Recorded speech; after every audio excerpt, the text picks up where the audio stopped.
Ibu guru Tati memandang anak-anak manis yang menulis dengan kening berkerut. Terdengar gesekan halus pena pada kertas. Anak-anak itu sedang tenggelam ke dalam dunianya, pikir ibu guru Tati. Dari balik kacamatanya yang tebal, ibu guru Tati memandang 40 anak yang manis, yang masa depannya masih panjang, yang belum tahu kelak akan mengalami nasib macam apa. 10 menit segera berlalu, tapi Sandra 10 tahun belum menulis sepatah kata pun di kertasnya. Ia memandang keluar jendela. Ada dahan bergetar ditiup angin yang kencang. Ingin rasanya ia lari keluar kelas, meninggalkan kenyataan yang sedang bermain di kepalanya. Kenyataan yang terpaksa diingatnya kembali karena ibu guru Tati menyuruhnya berpikir tentang keluarga kami yang berbahagia, liburan ke rumah nenek dan ibu. Sandra memandang ibu guru Tati dengan benci. Setiap kali tiba saatnya pelajaran mengarang, Sandra selalu merasa mendapat kesulitan yang besar karena ia harus betul-betul mengarang. Ia tidak bisa bercerita apa adanya seperti anak-anak yang lain. Untuk judul apapun yang ditawarkan ibu guru Tati, anak-anak sekelasnya tinggal menuliskan kenyataan yang mereka alami. Tetapi Sandra tidak. Sandra harus mengarang. Dan kini Sandra mendapat pilihan yang semuanya tidak menyenangkan. Ketika berpikir tentang keluarga kami yang berbahagia, Sandra hanya mendapatkan gambaran sebuah rumah yang berantakan.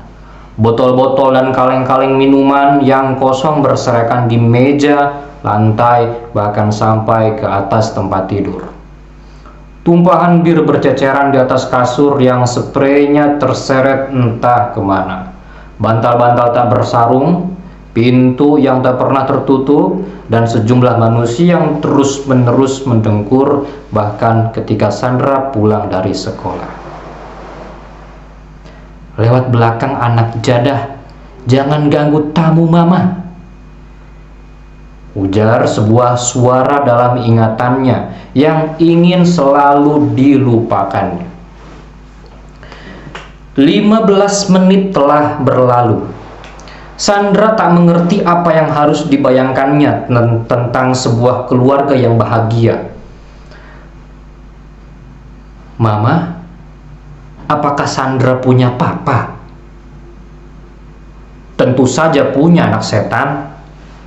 Tapi tidak jelas siapa. Dan kalaupun jelas siapa, belum tentu ia mau jadi papa kamu. Jelas. Belajarlah untuk hidup tanpa seorang papa. Tai kucing dengan papa. Apakah Sandra harus berterus terang? Tidak. Ia harus mengarang. Namun ia tidak punya gambaran tentang sesuatu yang pantas ditulisnya. 20 menit telah berlalu. Ibu guru Tati mondar-mandir di depan kelas. Sandra mencoba berpikir tentang sesuatu yang mirip dengan liburan ke rumah nenek, dan yang masuk dalam benaknya adalah gambar seorang wanita yang sedang berdandan di muka cermin. Seorang wanita dengan wajah penuh kerut yang merias dirinya dengan sapuan warna yang serba tebal. Merah itu sangat tebal pada pipinya, hitam itu sangat tebal pada alisnya, dan wangi itu sangat memabukkan Sandra. Jangan rewel, anak setan. Nanti kamu ku ajak ke tempatku kerja. Tapi awas ya, kamu tidak usah ceritakan apa yang kamu lihat pada siapa-siapa.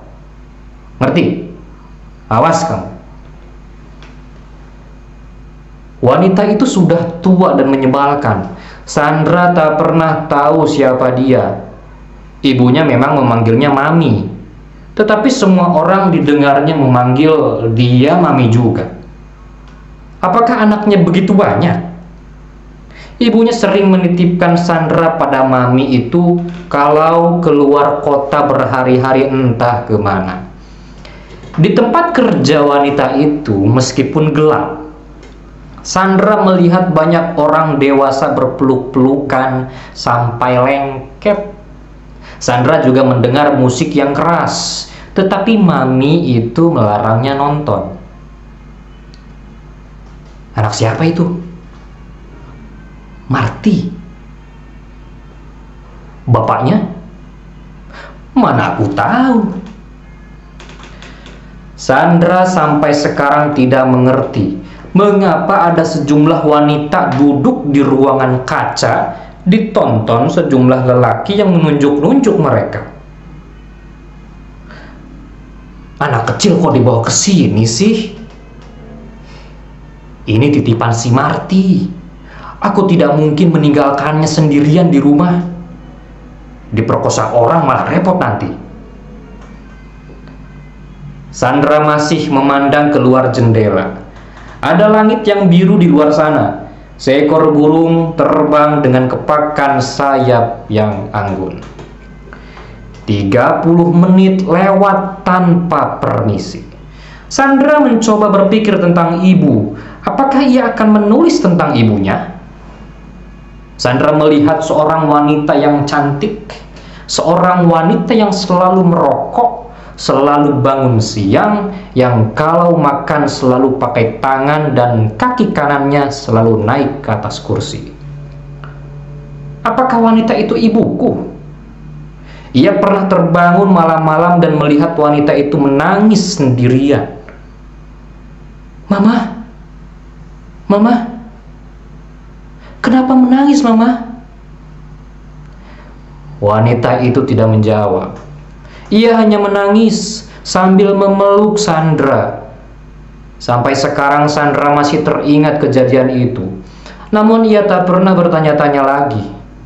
Sandra tahu, setiap pertanyaan hanya akan dijawab dengan "Diam, anak setan," atau "Bukan urusanmu, anak jadah," atau "Sudah untung kamu kukasih makan dan kusekolahkan baik-baik. Jangan cerewet kamu, anak sialan." Suatu malam, wanita itu pulang merangkak-rangkak karena mabuk. Di ruang depan ia muntah-muntah dan tergeletak tidak bisa bangun lagi. Sandra mengepel muntah-muntahan itu tanpa bertanya-tanya. Wanita yang dikenalnya sebagai ibunya itu sudah biasa pulang dalam keadaan mabuk. Mama kerja apa sih? Sandra tak pernah lupa betapa banyaknya kata-kata makian dalam sebuah bahasa yang bisa dilontarkan padanya karena pertanyaan seperti itu. Tentu Sandra tahu wanita itu mencintainya. Setiap hari Minggu wanita itu mengajaknya jalan-jalan ke plaza ini dan ke plaza itu. Di sana Sandra bisa mendapatkan boneka, baju, es krim, kentang goreng, dan ayam goreng. Dan setiap kali Sandra makan, wanita itu selalu menatapnya dengan penuh cinta dan seperti tidak puas-puasnya. Wanita itu selalu melap mulut Sandra yang belepotan dengan es krim sambil berbisik, "Sandra, Sandra." Kadang-kadang sebelum tidur wanita itu membacakan sebuah cerita dari sebuah buku berbahasa Inggris dengan gambar-gambar berwarna. Selesai membacakan cerita, wanita itu pun akan mencium Sandra dan selalu memintanya berjanji menjadi anak baik-baik. "Berjanjilah pada Mama, kamu akan jadi wanita baik-baik, Sandra." "Seperti Mama?" Bukan seperti Mama. Jangan seperti Mama." Sandra selalu belajar untuk menepati janjinya dan ia memang menjadi anak yang patuh. Namun wanita itu tak selalu berperilaku manis begitu. Sandra lebih sering melihatnya dalam tingkah laku yang lain. Maka berkelebatan di benak Sandra, bibir merah yang terus-menerus mengeluarkan asap, mulut yang selalu berbau minuman keras, mata yang kuyu, wajah yang pucat, dan pagar. Tentu saja Sandra selalu ingat apa yang tertulis dalam pagar ibunya. Setiap kali pagar itu berbunyi, kalau sedang merias diri di muka cermin, wanita itu selalu meminta Sandra memencet tombol dan membacakannya. Ditunggu di Mandarin, kamar 505, pukul 20.00. Sandra tahu, setiap kali pagar ini menyebut nama hotel, nomor hotel, dan sebuah jam pertemuan, ibunya akan pulang terlambat. Kadang-kadang malah tidak pulang sampai 2 atau 3 hari.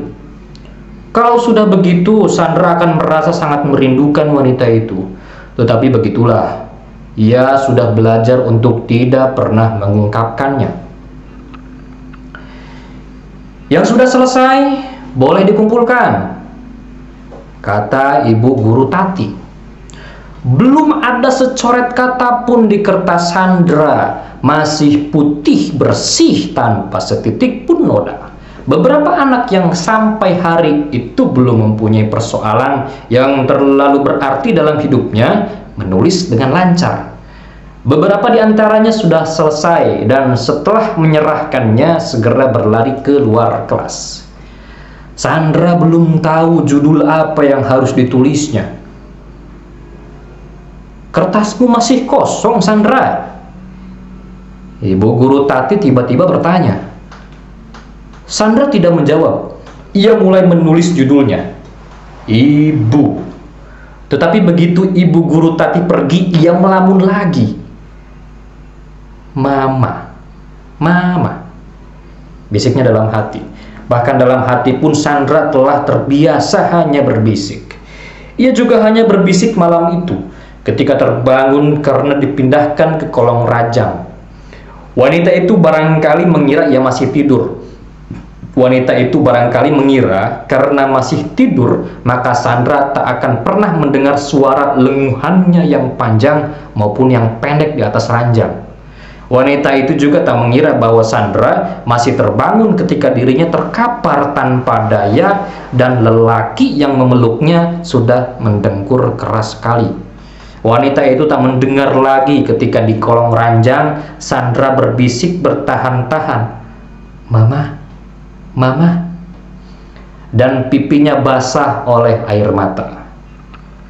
"Waktu habis, kumpulkan semua ke depan," ujar ibu guru Tati. Semua anak berdiri dan menumpuk karangannya di meja guru. Sandra menyelipkan kertasnya di tengah. Di rumahnya, sambil menonton RCTI, ibu guru Tati yang belum berkeluarga memeriksa pekerjaan murid-muridnya.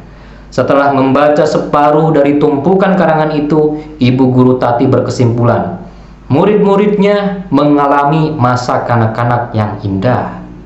Ia memang belum sampai pada karangan Sandra yang hanya berisi kalimat sepotong. Ibuku seorang pelacur. Palmerah, 30 November 1991, Kompas, 5 Januari 1992, Pelajaran Mengarang, karya Seno Gumira Aji Dharma. Terima kasih.